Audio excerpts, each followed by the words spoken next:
नमस्कार। आज हम चंद्रमा से बनने वाले 4 अत्यंत महत्वपूर्ण योगों की बात करने वाले हैं, जिसमें से 3 शुभ योग हैं, एक अत्यंत अशुभ योग है। इनके क्या फल होंगे, ये सारी बातें करेंगे, तो पूरा वीडियो आप अवश्य देखें।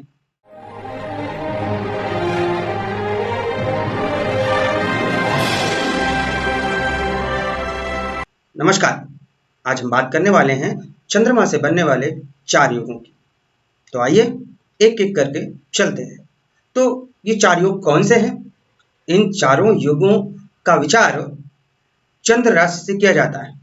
इन चारों योगों में जहां भी ग्रह के बारे में बोला जाए तो वहां आप मंगल, बुध, गुरु, शुक्र और शनि, केवल इन 5 ग्रहों को ही समझें। सूर्य की गणना इन चारों योगों में नहीं करनी, अर्थात इन योगों में सूर्य है या नहीं है उन स्थानों पर उसकी गणना नहीं करनी। तो आइए चलते हैं। पहले हम बात करते हैं कि यदि जन्मपत्रिका में चंद्रमा जहां भी विराजमान हो तो उस चंद्र से द्वादश में कोई ग्रह हो, परंतु चंद्रमा से द्वितीय भाव में कोई ग्रह ना हो, तो यह अनफा योग बनता है। इसके क्या फल होंगे आगे अभी जानेंगे। अब हम बात करते हैं कि यदि चंद्रमा से द्वादश में कोई ग्रह ना हो और केवल द्वितीय भाव में कोई ग्रह हो तो सुनफा योग बनता है। अगले योग पर चलते हैं कि चंद्रमा जहां भी विराजमान हो उससे द्वितीय और द्वादश दोनों स्थानों में ग्रह हों तो दुर्धरा योग का निर्माण होता है। अब बात करते हैं हम कि यदि चंद्रमा से द्वितीय भाव में और द्वादश भाव में दोनों स्थानों में किसी में भी कोई भी ग्रह ना हो तो यह केमद्रुम योग का निर्माण करते हैं, केमद्रुम दोष का निर्माण करते हैं। केमद्रुम कब नहीं होता, इस पर वैसे विद्वानों में कई मतभेद हैं। तो केमद्रुम कब नहीं होता? कुछ विद्वानों का मत है कि इन स्थितियों में केमद्रुम योग या केमद्रुम दोष नहीं होता। कौन सी स्थितियां हैं? पहली स्थिति है कि यदि चंद्रमा के साथ कोई ग्रह हो। दूसरी स्थिति है कि लग्न से केंद्र में कोई ग्रह हो, तब भी केमद्रुम योग नहीं बनता। तीसरी स्थिति है जब चंद्रमा से केंद्र में कोई ग्रह होता है तब भी केमद्रुम नहीं बनता।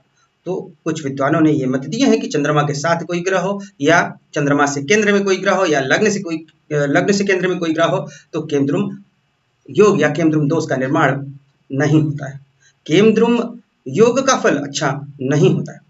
केमद्रुम योग होने से मनुष्य मलिन रहता है, अर्थात स्वच्छता का पालन नहीं करता, गंदे कपड़े पहनता है, उसका रहन सहन भी वैसा होता है, हमेशा दुखी रहता है, धन की भी कमी होती है, दूसरों के अधीन रहता है, दूसरों के अधीन में काम करने वाला होता है, इसका खुद का अस्तित्व कई बार नगण्य होता है।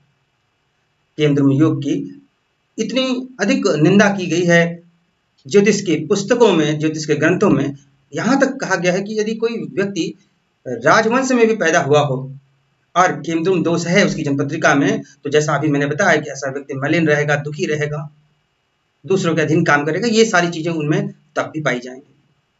अब आपको ध्यान क्या रखना है, ध्यान देने वाली बात यह है कि केवल एक योग से किसी नतीजे पर नहीं पहुंचना चाहिए। कहने का तात्पर्य है कि किसी की जन्मपत्रिका में केमद्रुम दोष है और आप सीधे इसको फलादेश कर दें कि अब तो आपका कुछ हो नहीं सकता, तो ऐसा नहीं है।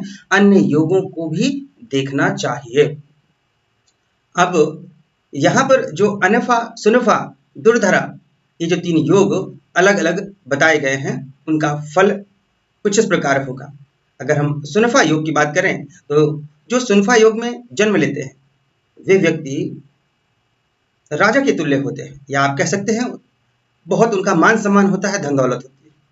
सुनफा योग वाला बुद्धिमान, धनवान होता है और उसकी जो ख्याति है, जो मान सम्मान है, वह काफी दूर दूर तक होती है।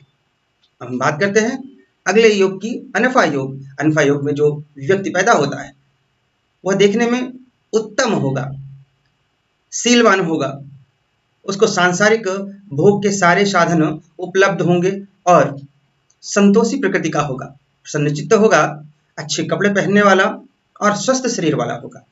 अनफा योग वाला, जैसे मैंने बताया, शीलवान होता है और समाज में प्रतिष्ठित भी होता है। अब हम बात करते हैं दुर्धरा योग की। जिन व्यक्तियों का जन्म दुर्धरा, जिनकी जन्मपत्रिका में दुर्धरा योग होता है, वह त्यागशील होता है, सुखी होता है, धनी होता है, उसके पास वाहनों की कोई कमी नहीं रहती है, अच्छे प्रकार के वाहन पाए जाते हैं और सांसारिक सुखों के अनेक साधन उसके पास उपलब्ध होते हैं और उनका भोग भी करता है ऐसा व्यक्ति। तो इस प्रकार से हमने अभी 4 योगों की बात की। कौन से योग? अनफा, सुनफा, दुर्धरा और केमद्रुम। केमद्रुम को केमद्रुम दोष भी कहते हैं। और हमने ये भी बात की थी कि इन चारों में ग्रहों की बात की जाए कि ग्रह हो या ना हो, तो ध्यान रहे आपको सिर्फ 5 ग्रहों की ही यहाँ बात करनी है। मंगल, बुध, गुरु, शुक्र और शनि। सूर्य को यहाँ पर कैलकुलेट नहीं किया जाएगा, राहु केतु को भी नहीं लेंगे क्योंकि वे छाया ग्रह हैं। आशा करता हूं कि आज का यह टॉपिक आपको पसंद आया होगा। कमेंट में जरूर लिखें। आज के लिए बस इतना ही। नमस्कार।